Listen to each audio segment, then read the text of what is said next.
Um dos assuntos mais intrigantes e polêmicos, e também mal entendido em toda a Escritura, será discutido daqui a apenas 1 minuto ou 2 pelo pastor Finley. Irá um Deus de amor queimar eternamente pecadores no inferno? Hoje teremos respostas surpreendentes que descobriremos na Bíblia. Uma verdade que pode proporcionar segurança no futuro. Antes do pastor Finley falar, escutem isso. 'Tis so sweet to trust in Jesus, just to take him at his word, just to rest upon his promise, just to know thus saith the Lord. Jesus, Jesus, how I trust him, how I prove him more and more. Jesus, Jesus, precious Jesus, oh, for grace to trust him more.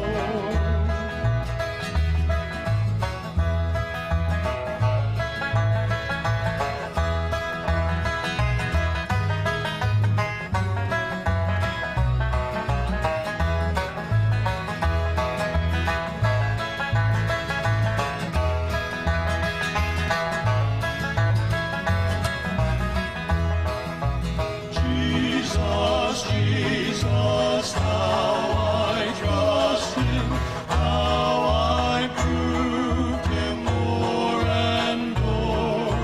Jesus, Jesus, precious Jesus, oh, for grace to trust him more. I'm so glad I learned to trust him, precious Jesus, Savior, friend, and I know that thou art with me, wilt be with me till the end. Jesus, Jesus, how I trust him, how I proved him more and more. Jesus, Jesus, precious Jesus, oh, for grace to trust him more. Oh, for grace to trust him more.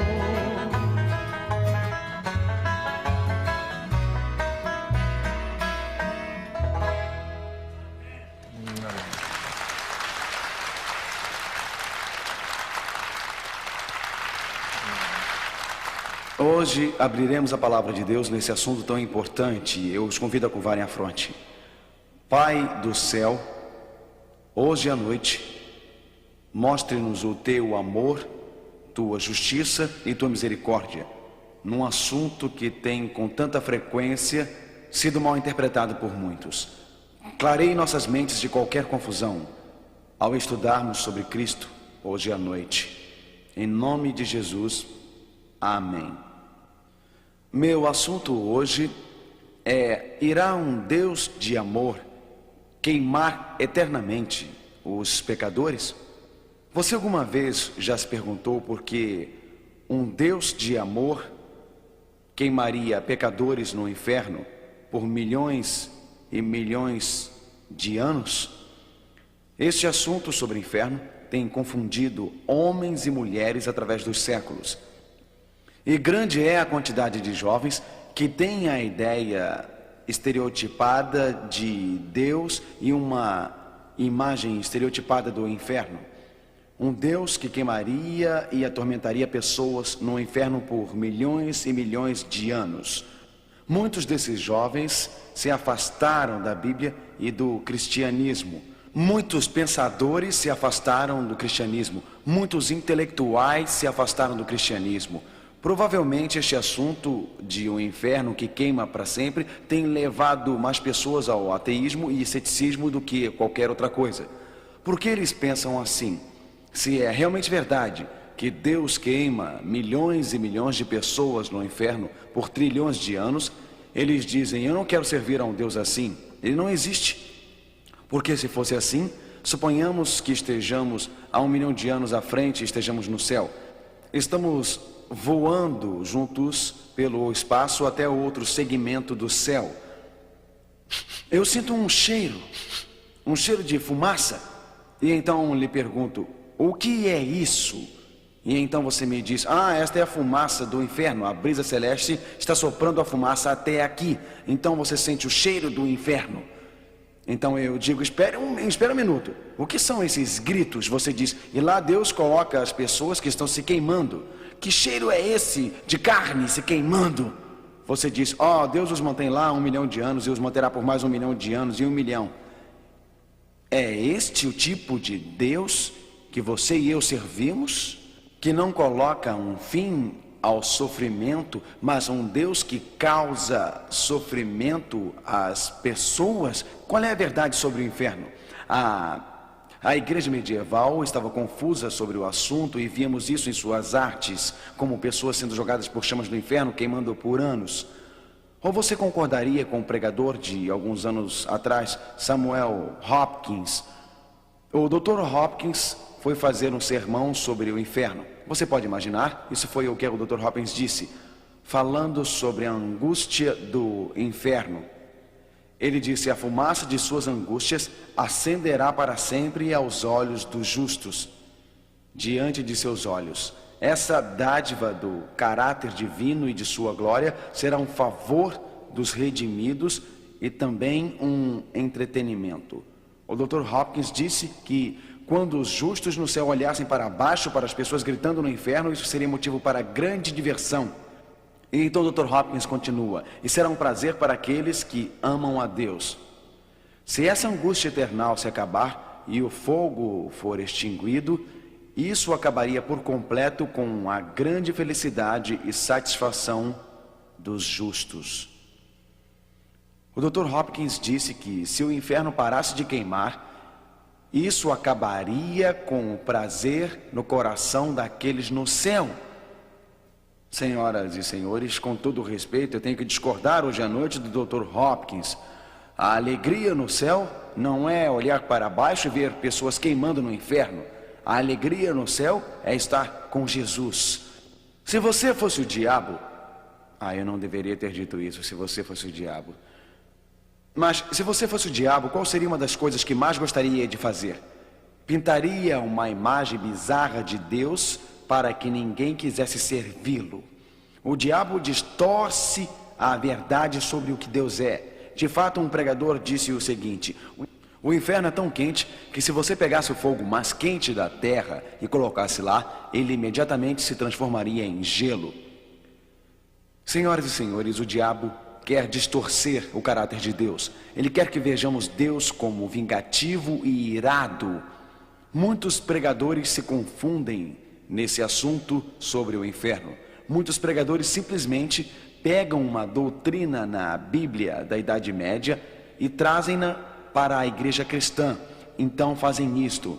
A Bíblia diz em 2 Pedro 3, versículo 9: o Senhor não quer que ninguém pereça, senão que todos cheguem ao arrependimento.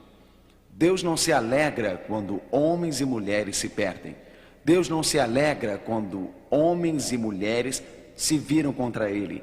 Deus não se alegra com a destruição do ímpio. Deus não se alegra em queimar para sempre pessoas no inferno por milhões e milhões de anos. O Deus que nós servimos quer que homens e mulheres sejam salvos. O Deus que nós servimos nos alcança com misericórdia, compaixão e amor. Não há necessidade que você se perca, você pode ser salvo, você pode viver com Deus para sempre. Mas por que Deus destruiria o pecador afinal? Isso significa que Deus seja assim tão amoroso? Deus é tão compassivo? Deus é tão bom que Ele aboliria o pecado e o pecador? Vamos voltar à criação. A Bíblia diz a respeito da destruição final do pecado. Vocês sabem, quando Deus criou o mundo, Ele o criou perfeito. Nunca foi plano de Deus que a terra fosse por final destruída por causa do pecado. Nunca foi plano de Deus isso. Nunca foi plano de Deus que algum ser humano fosse destruído por causa do pecado. De fato, a Bíblia diz que quando o ímpio for finalmente destruído, e ele será, mas não nesse inferno não bíblico que tantos pregadores falam por aí, mas a Bíblia diz que quando o ímpio for finalmente destruído, isso será um ato contrário a Deus. Em Isaías capítulo 28, verso 21, por que seria um ato contrário? Porque Deus quer salvar, Ele não quer destruir. Porque o amor de Deus nos alcança para redimir, não para destruir. Então é estranho para um Deus, em seu amor, acabar com o pecador. Mas como isso aconteceria?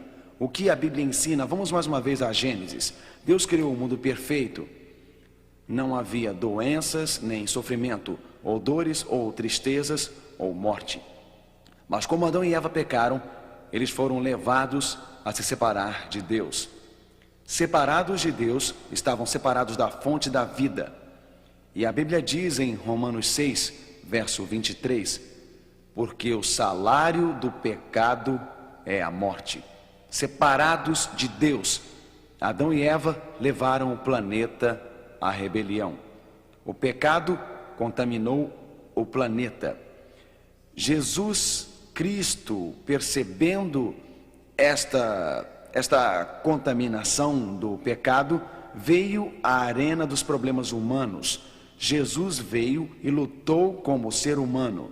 Ele viveu a vida perfeita que Adão e Eva deveriam ter vivido e morreu a morte eterna. Quando Jesus morreu na cruz, ele estava separado do Pai. A condenação do pecado estava sobre ele e Jesus teve a morte que nós devíamos ter. Era essa nossa morte que Jesus teve na cruz. A Bíblia diz que quando este mundo estava perdido, Cristo veio para redimi-lo e que um dia Cristo estabelecerá um novo céu e uma nova terra e o Éden de novo. Então a história da Bíblia é a do Éden perdido ao Éden restaurado através de Cristo na cruz, ao Éden renovado na terra, um novo céu e uma nova terra. Se Cristo não acabasse de vez com o pecado é como o câncer. Quando Adão e Eva pecaram, o câncer do pecado foi passado para sua posteridade, para seus filhos, e seus filhos e outros filhos. O pecado é mortal, o pecado é maligno.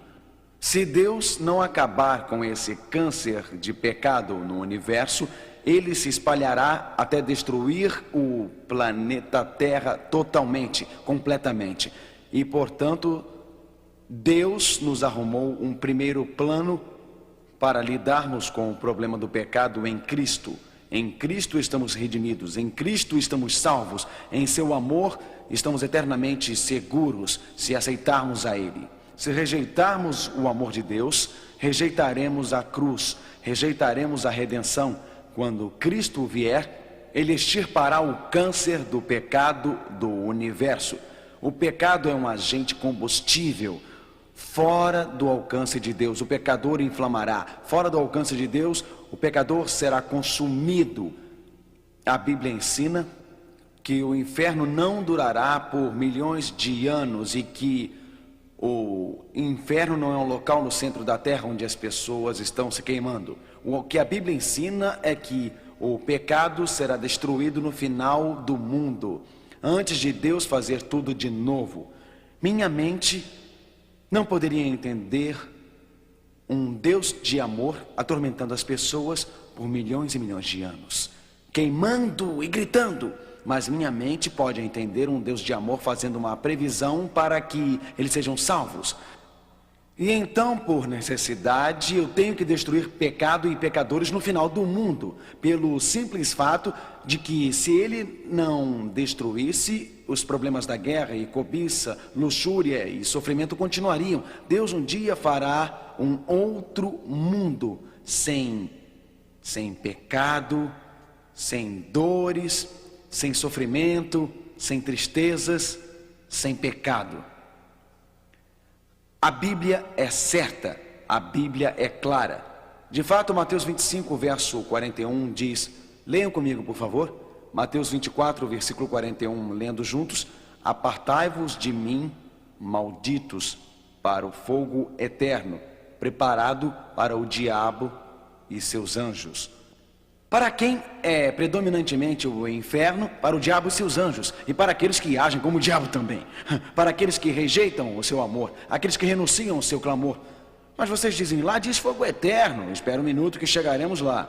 Mas a questão é a seguinte: o amor de Deus quer redimir homens e mulheres, mas aqueles que não desejam sua salvação, por final, serão destruídos no final deste mundo.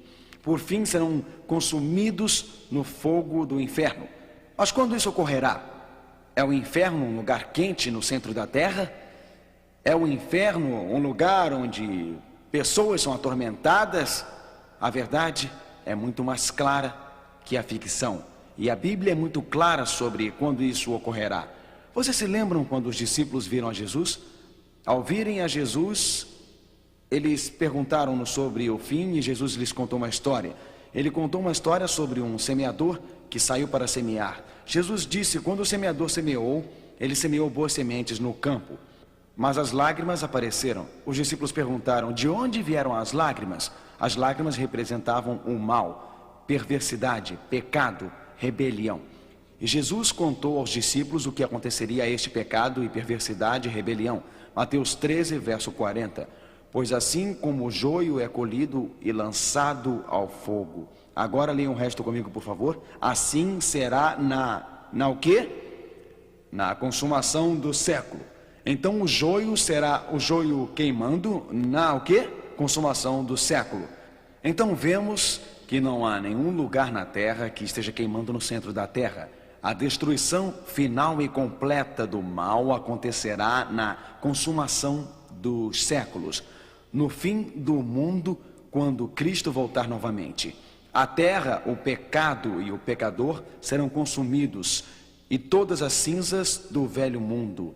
Deus criará um novo mundo. A Bíblia diz em 2 Pedro 2, verso 9, é porque o Senhor sabe livrar da provação os piedosos e preservar sob castigo os injustos. Aos injustos será o que mesmo? A eles será o que? Reservado até quando? Até o dia do juízo para serem castigados. Agora notem, os injustos não estão sendo castigados agora, de acordo com Pedro. Os injustos não estão sendo castigados agora, de acordo com a Bíblia, de acordo com as Escrituras. A Bíblia diz: mas aos injustos estará reservado no dia do juízo serem castigados. Quando uma pessoa morre, ela dorme, ela descansa até a ressurreição. Você se lembra de que a Bíblia ensina que haverá duas ressurreições: a ressurreição da vida e a ressurreição para a condenação. A ressurreição para a condenação acontecerá em segundo lugar. A Bíblia diz que o ímpio receberá seu castigo final no final de 100 anos. Nós já estudamos sobre isso antes. Quando Cristo vier da segunda vez, a Bíblia deixa isso claro. O castigo não será dado antes da morte, pois a Bíblia diz em Mateus 16, 27, porque o Filho do Homem há de vir na glória de seu Pai com seus anjos, e então retribuirá a cada um conforme as suas obras. A recompensa será dada na segunda vinda de Cristo, antes da morte. Na morte, nós selaremos nosso destino. Estaremos eternamente salvos ou eternamente perdidos. Iremos para a tumba, nós dormiremos. Dormiremos até a ressurreição, tanto para a primeira ressurreição ou para a segunda ressurreição. A Bíblia diz: porquanto o Senhor mesmo descerá dos céus à terra com vozes de arcanjos e a trombeta de Deus. E os mortos em Cristo ressuscitarão quando mesmo? Primeiro. Depois nós, os vivos, os que ficarmos, seremos arrebatados juntamente com eles para o encontro do Senhor nos ares. E assim estaremos para sempre com o Senhor. 1 Tessalonicenses 4, 16 e 17. A Bíblia ensina que quando Cristo voltar pela segunda vez, os mortos em Cristo serão ressuscitados. Esta é a primeira ressurreição. E então, assim que os mortos em Cristo forem ressuscitados na segunda vinda de Cristo, juntamente com aqueles que estão vivos, todos serão arrebatados para encontrar com Cristo nos céus. Viveremos e reinaremos com Ele por 1000 anos. No final dos 1000 anos, a cidade santa descerá. Vocês se lembram, quando estudamos isso em nossa palestra sobre o milênio, não se lembram? Os ímpios serão ressuscitados na ressurreição da condenação. A Bíblia diz, não se maravilhe disso. Todos que estiverem na tumba ouvirão sua voz. Aqueles que tiverem feito bem para a ressurreição da vida e aqueles que tiverem feito mal para a ressurreição da condenação. 2 ressurreições. A da vida no princípio dos 1000 anos, mas o resto dos mortos não viverão novamente até que os 1000 anos tenham se passado. Os ímpios ressurretos no final dos 1000 anos atacarão a cidade que estará descendo. Ao fazerem isso, fogo descerá de Deus lá dos céus e os devorará. Os ímpios serão destruídos no final do mundo, no final dos 1000 anos, não antes. Quão completa será a destruição dos ímpios? A Bíblia nos diz, Mateus 25, verso 46, e irão estes para o castigo eterno, porém os justos para a vida eterna. Alguém diz, aí está, pastor, aí está o texto que me confunde. Lá diz castigo eterno. Isso não significa que Deus continuará castigando-os através de toda a eternidade? Isso não significa que haverá um castigo por milhões e milhões e trilhões de anos? A Bíblia diz castigo eterno. Não quer dizer um eterno castigo. Se fosse um eterno castigo, isso seria um estado de punição. Mas castigo eterno é uma punição que durará para sempre e para sempre. Eles serão totalmente consumados, eles serão destruídos, e os efeitos ou resultados deste castigo serão para sempre. Lá não diz um eterno castigo, não é um estado contínuo de punição, mas sim um castigo eterno. Eles serão queimados e consumados, e Deus nunca mais terá que fazê-lo de novo. Eles serão totalmente destruídos. Alguém dirá, mas e quando a Bíblia diz fogo eterno? Judas 7, quando Sodoma e Gomorra. Vocês sabem, uma noite eu estava pregando e falando sobre Sodoma e Gomorra e alguém disse, elas são irmãs gêmeas? Não, Sodoma e Gomorra não são irmãs gêmeas. Elas são, na verdade, 2 cidades, Sodoma e Gomorra. E as cidades em sua volta se afogaram na imoralidade sexual e eram cidades ímpias, cidades de rebelião, cidades que tinham se virado contra Deus. Elas se afogaram na imoralidade sexual e nos prazeres carnais. Elas dispararam na frente como exemplo, sofrendo a vingança do fogo eterno. Então Sodoma e Gomorra são exemplo de destruição que ocorrerá no final do tempo para aqueles que não serão salvos. A Bíblia diz que eles serão queimados com que tipo de fogo? Quem pode me dizer o que é? Fogo eterno. Agora Sodoma e Gomorra, como nos diz no Velho Testamento, estão hoje embaixo no que chamamos de Mar Morto. Se elas estivessem queimando em um fogo eterno, elas não estariam ainda em chamas? Mas elas não estão em chamas hoje, estão? Então o fogo eterno não é aquele que está continuamente em chamas. O fogo de Deus desceu do céu e destruiu Sodoma e Gomorra. Anjos levaram Ló e sua família para fora da cidade. Mas a mulher de Ló olhou para trás. Seu coração estava em Sodoma. Seu amor estava no mundo onde ela olhou para trás. E imediatamente, instantaneamente, perdeu sua vida. Querido amigo, se você colocar a sua vida na mão de Cristo, não olhe para trás. Quando Deus tomar você pela mão e te salvar e te libertar de tantas coisas, quando tirar você do álcool, quando tirar você das drogas, quando tirar você de uma vida imoral, quando Cristo guiar você para a verdade, como tem feito nessas reuniões, quando você sentir a serenidade de Deus movendo o seu coração, quando você sentir que Deus está impulsionando a sua vida, não olhe para trás. A Bíblia diz que o fogo de Deus desceu do céu e devorou Sodoma e Gomorra. A Bíblia descreve a cena dizendo assim, 2 Pedro 2, versículo 6, reduzindo às cinzas a cidade de Sodoma e Gomorra, ordenou-as à ruína completa. Ruína completa é o que virá. A Bíblia diz que nosso Deus é o fogo consumidor. O caráter de Deus é eterno e o brilho da chama do seu amor consome o pecado, consome a impiedade. E o fogo eterno na Bíblia vem do caráter eterno de Deus, que é o fogo consumidor na presença do pecado. O fogo eterno é aquele que destrói o pecado eternamente, transformando-o em cinzas. E então, na presença do fogo de Deus, Sodoma e Gomorra se transformaram em cinzas. Elas foram condenadas à destruição, foram feitas de exemplo para aqueles que mais tarde vivessem sem Deus. Veja você, Sodoma e Gomorra, essas cidades ímpias, são um exemplo para a nossa sociedade. Uma sociedade que virou as costas a Deus, uma sociedade que renuncia ao seu amor, uma sociedade que se põe em rebelião contra Ele. Um dia, fogo do céu cairá. Um dia, para aqueles que rejeitaram a misericórdia de Deus, para aqueles que rejeitaram o seu amor, um dia este mundo será consumido com o fogo da presença de Deus, ao purificar o universo do pecado com o fogo eterno. Tudo então será cinza e nunca mais a destruição irá acontecer. A Bíblia descreve isso numa linguagem muito clara: um fogo eterno, fogo que consome, fogo inextinguível, fogo que as mãos humanas não podem apagar. Deus irá completar o serviço. Alguém me disse uma vez: Mark, você não acredita no inferno? E eu disse: espera um minuto.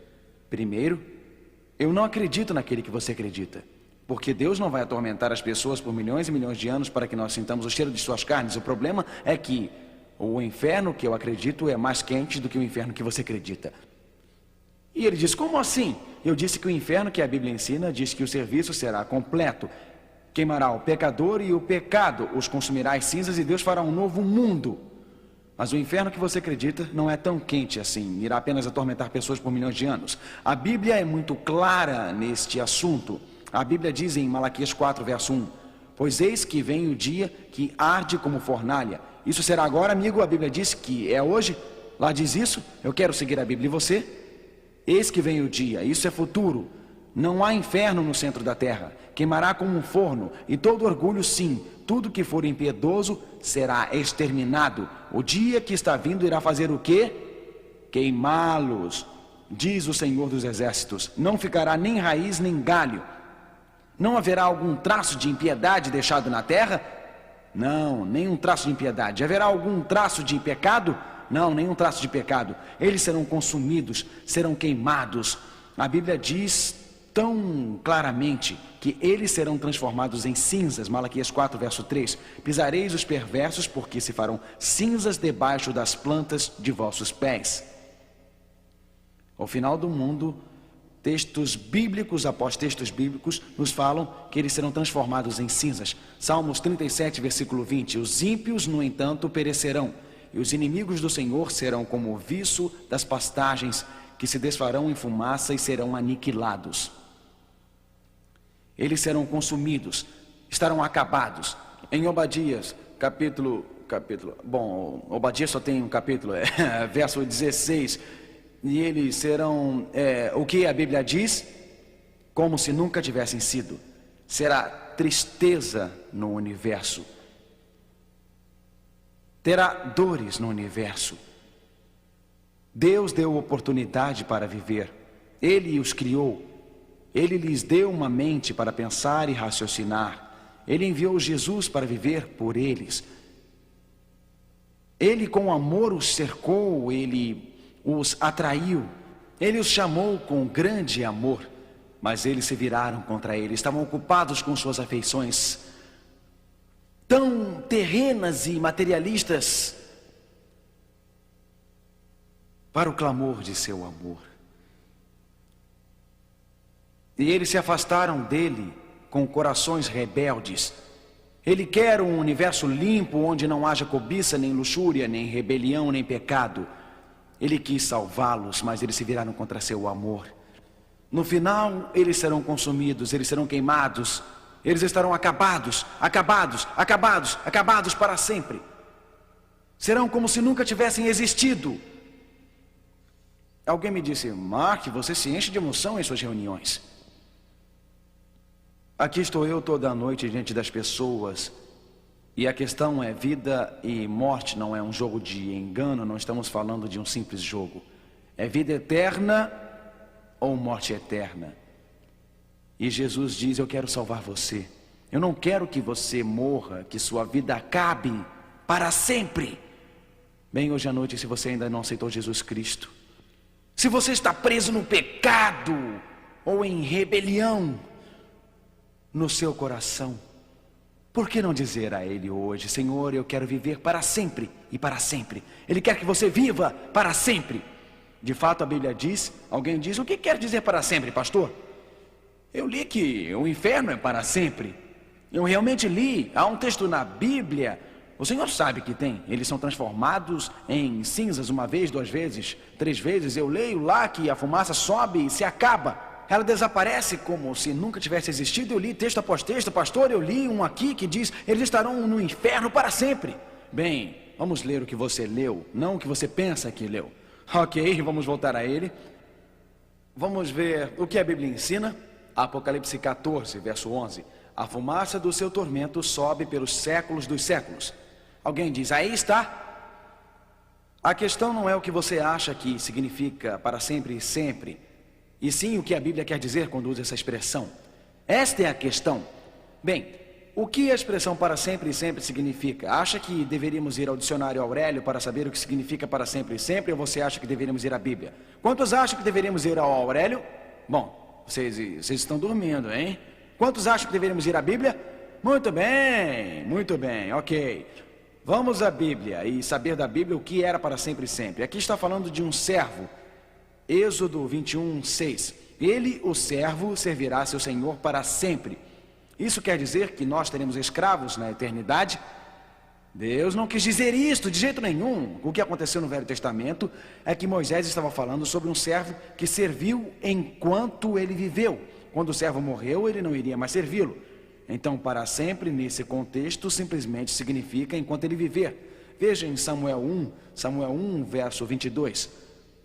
A Bíblia diz que Ana, a mãe de Samuel, levou ao templo para sempre.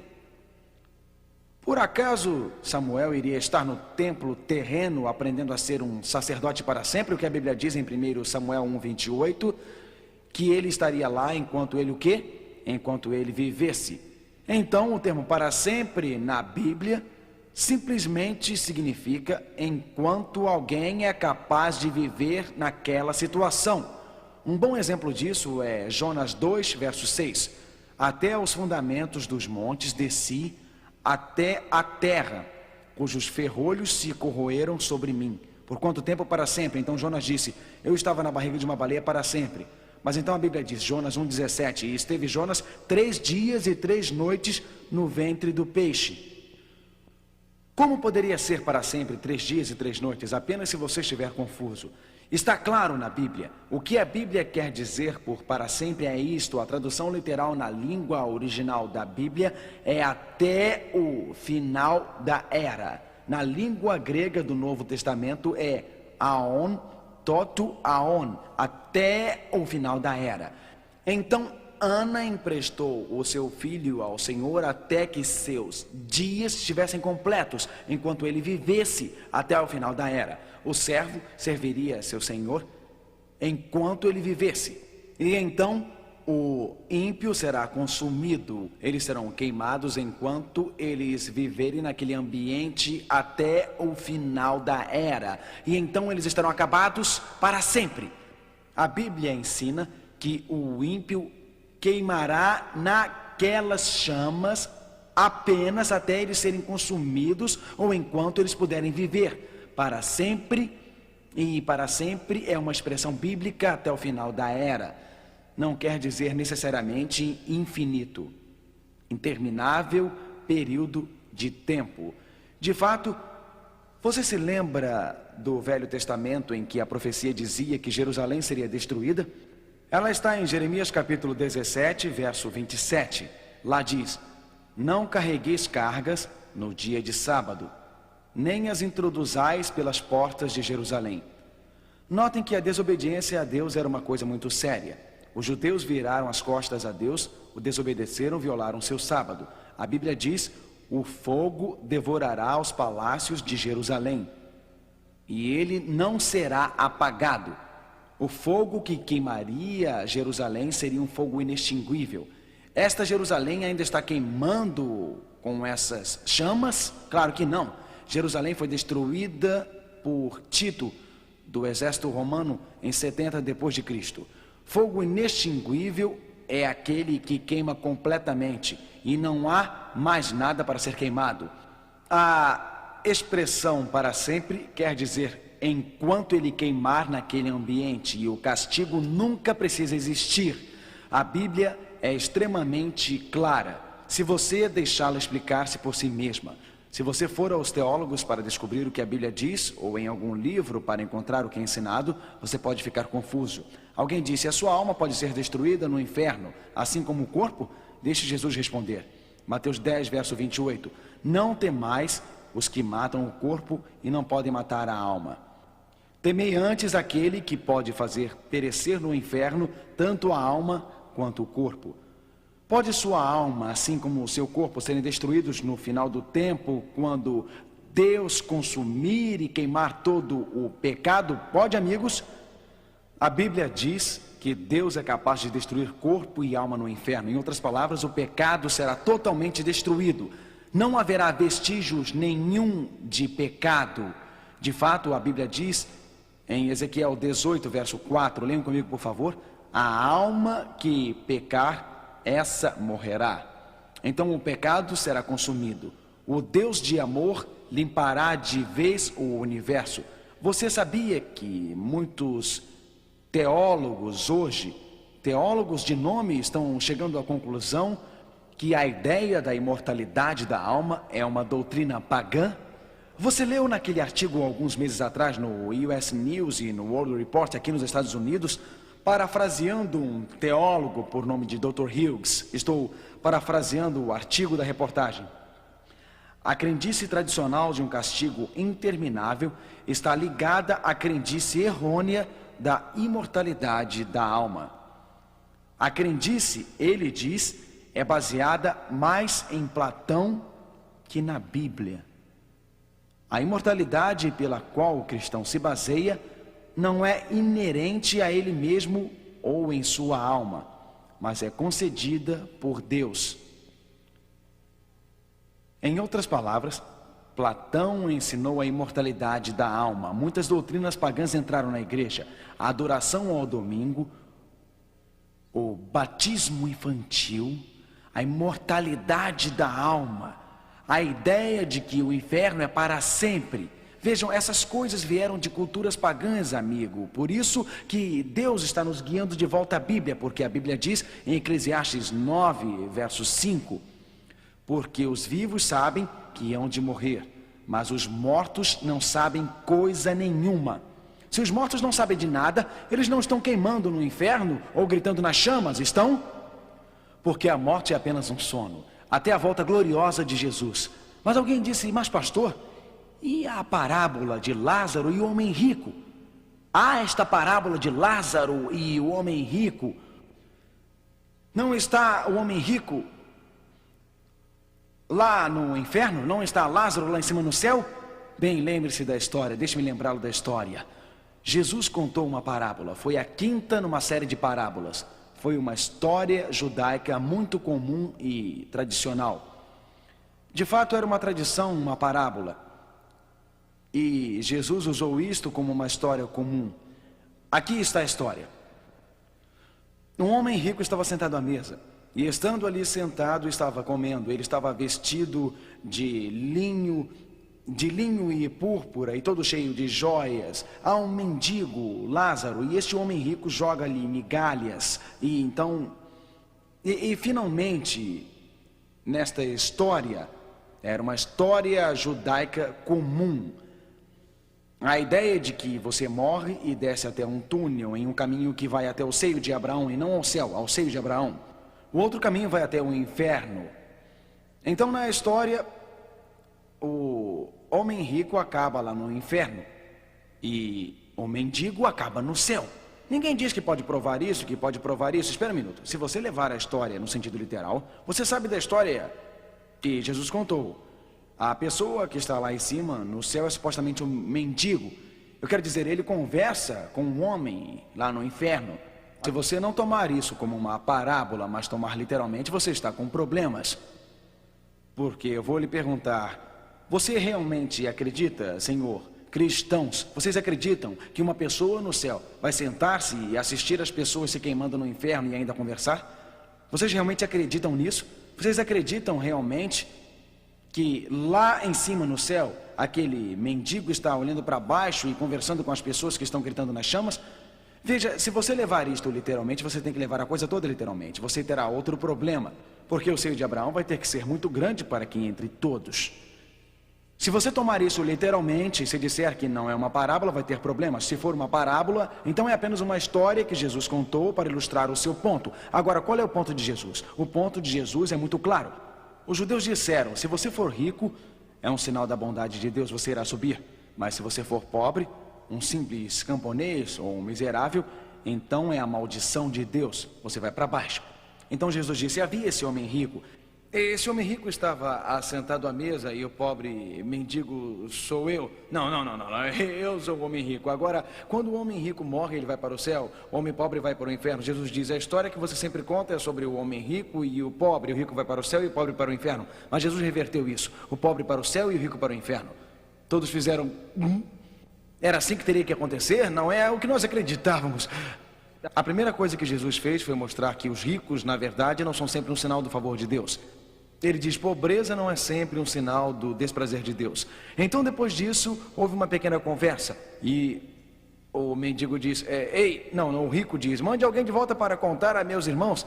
Jesus vem então com a segunda sacudidela. Jesus é muito inteligente, usou uma história para dar-lhes uma sacudidela. Jesus deu-lhes a segunda sacudidela.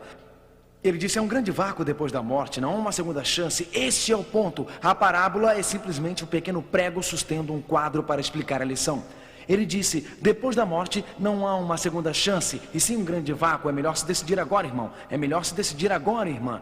Senhor, é melhor se decidir agora, porque quando você morrer está selado. Vejam, Jesus usou uma história comum para chegar a algo maior. Ele disse, ei, Lázaro, venha da morte, conte a meus irmãos. Jesus disse, se eles não acreditarem em Moisés e nos profetas, eles não vão acreditar que ele ressuscitou dos mortos. O ponto de Jesus na história é que aqueles que rejeitam as Escrituras não vão ser convencidos por milagres. Havia uma pessoa real por nome de Lázaro na Bíblia? Havia? O Lázaro real morreu? Jesus ressuscitou da morte? Eles tentaram apedrejá-lo. Jesus usou a história para dizer, ei, olhem, vocês estão me pedindo para ressuscitar pessoas da morte e até mesmo para ressuscitar Lázaro no futuro. Lázaro morreu, ele dormiu. Mas Jesus, eu ressuscitarei Lázaro e você irá apedrejá-lo. Então Jesus usou uma história comum para chegar em alguns pontos. Mas você não pode pegar a história e torcer os fatos. Realmente, os profetas antigos acreditavam que o inferno era uma destruição total. Você diz, bem, pastor, me dê algumas evidências. Aqui estão. O fogo os devorará, não diz que ficará devorando-os. Eles serão consumidos, Salmos 21, versículo 9. Porque os malfeitores serão exterminados, Salmos 37, versículo 9. E já não existirá o ímpio, Salmos 37, versículo 10. Leiam-os, por favor, se você puder. Os ímpios perecerão, Salmos 37, versículo 20. Se desfarão em fumaça, Salmos 37, versículo 20. E serão exterminados, Salmos 37, versículo 22. E o ímpio será um estrago, Salmos 62, versículo 3. O ímpio será destruído, Salmos 145, versículo 20. Aos ímpios será reservado o dia do julgamento, Jó 21, versículo 30. Eles serão queimados, Malaquias 4, versículo 1. Os ímpios serão como o restolho, Malaquias 4, verso 1. não lhes deixará nem raiz nem ramo. Malaquias 4, versículo 1.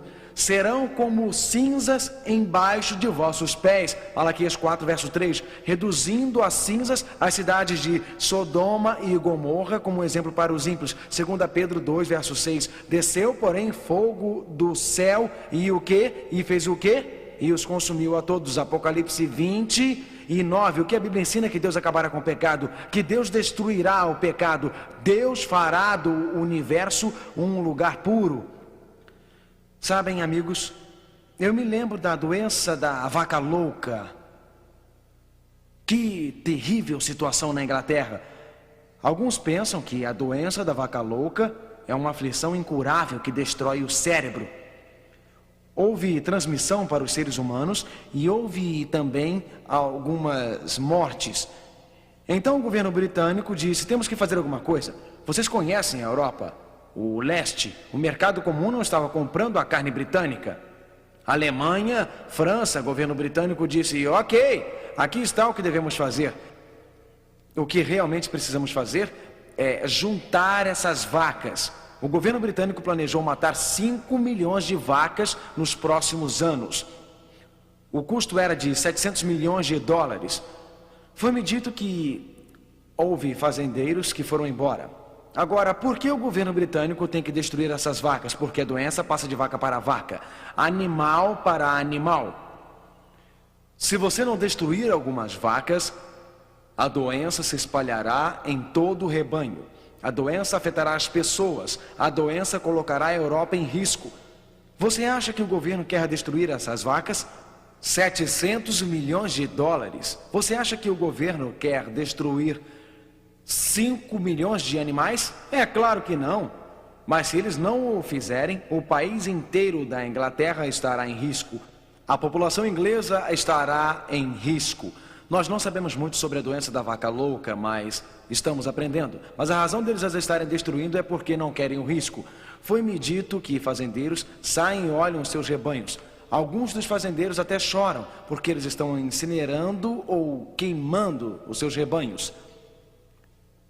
Deus olha o universo. Ezequiel 18, versículo 32. Diz: eu não me alegro na morte de ninguém. Um Deus desolado olha para homens e mulheres que se rebelam contra ele. Um Deus desolado olha para homens e mulheres que viraram as costas a ele. A Bíblia diz: deixa o perverso o seu caminho, o iníquo os seus pensamentos, e converta-se ao Senhor, que se compadecerá dele. Volte-se para o nosso Deus, porque é rico em perdoar. Isaías 55, verso 7. Um dia a cidade santa descerá. Um dia, no final dos 1000 anos, Satanás levantará os ímpios e eles correrão para aquela cidade. E ao a cidade descer, o fogo de Deus descerá e consumirá o ímpio com lágrimas nos olhos, com agonia em sua voz. Jesus dirá: eu quis te acolher, eu quis te amar, eu quis te abraçar, eu quis que você vivesse comigo por toda a eternidade. Eu tinha tantos planos bons para você. Poderíamos andar por ruas de ouro juntos, poderíamos passear por campos frutíferos juntos, nós poderíamos pegar frutas da árvore da vida juntos, poderíamos estar juntos com os anjos. Tudo o que a mente pudesse imaginar, tudo o que o coração pudesse desejar, tudo o que trouxesse prazer e felicidade, o desejo mais profundo que o ser humano imaginasse. E Jesus dirá: você jogou tudo isso fora, você jogou isso fora, com o coração partido. Eu acho que escuto Deus chorando, o fim virá, e Deus tem que fazer apenas o que Deus pode fazer: pôr um fim no pecado, pôr um fim no sofrimento, acabar com a tristeza.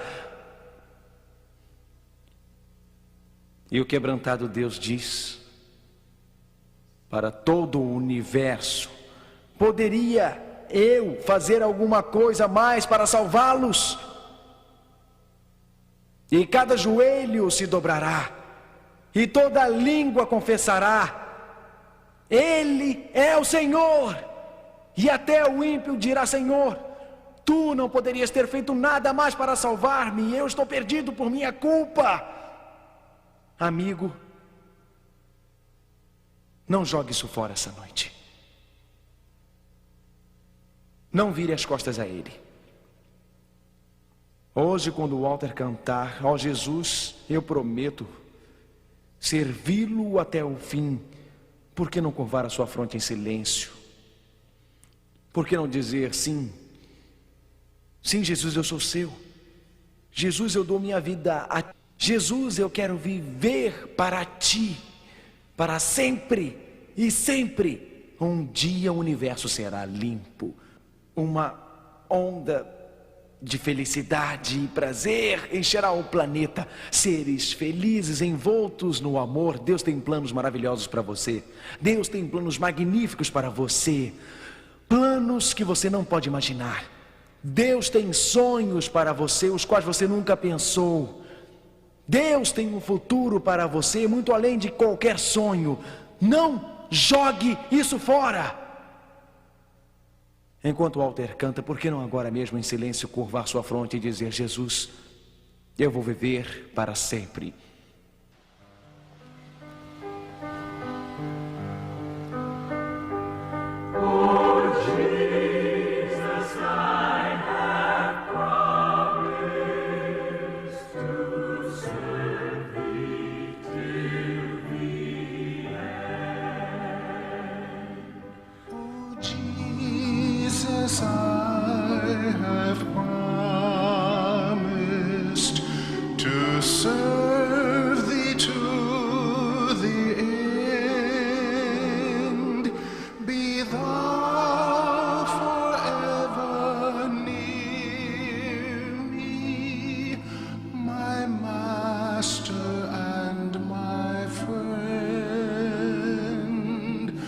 I shall not fear the battle if thou art by my side, nor wander from the pathway if thou wilt be my guide. Oh, let me feel thee near me. The world is ever near. I see the sights that dazzle, the tempting sounds I hear.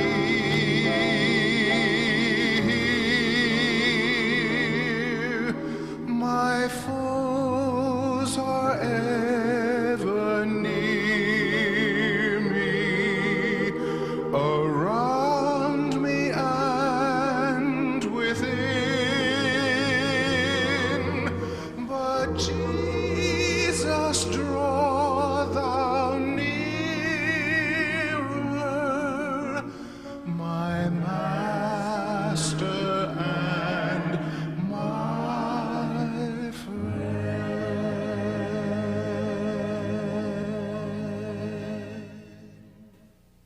Vamos orar juntos. Pai, Tu és o nosso mestre e Tu és o nosso amigo. Teus sonhos para nós estão além do que nós podemos imaginar. Teu amor por nós é muito forte para nos deixar. Um dia, Pai, no final do milênio, o universo será limpo. O pecado será destruído. Os pecadores serão acabados, consumidos pela fumaça e varridos para sempre. Mas, Senhor, nós queremos viver contigo. Queremos estar no futuro que tens para nós. E hoje, Senhor, com o melhor que nós sabemos, nós damos nossas vidas a Ti. Com o melhor que nós sabemos, nós nos damos a Ti. Nos prostramos a Teus pés. E obrigado por Teu amor. Leve-nos para o Teu reino. Em nome de Jesus. Amém.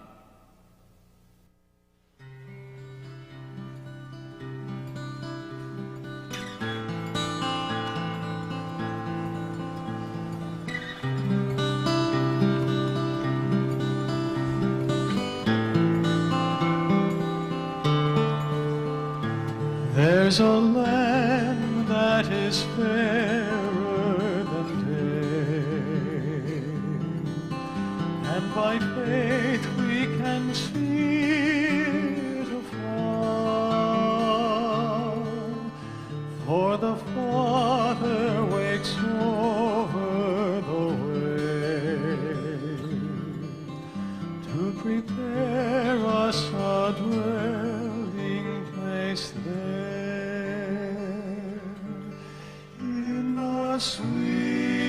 Sweet by and by, we shall meet on that beautiful shore. In the sweet by and by, we shall meet on that shore. We shall sing on that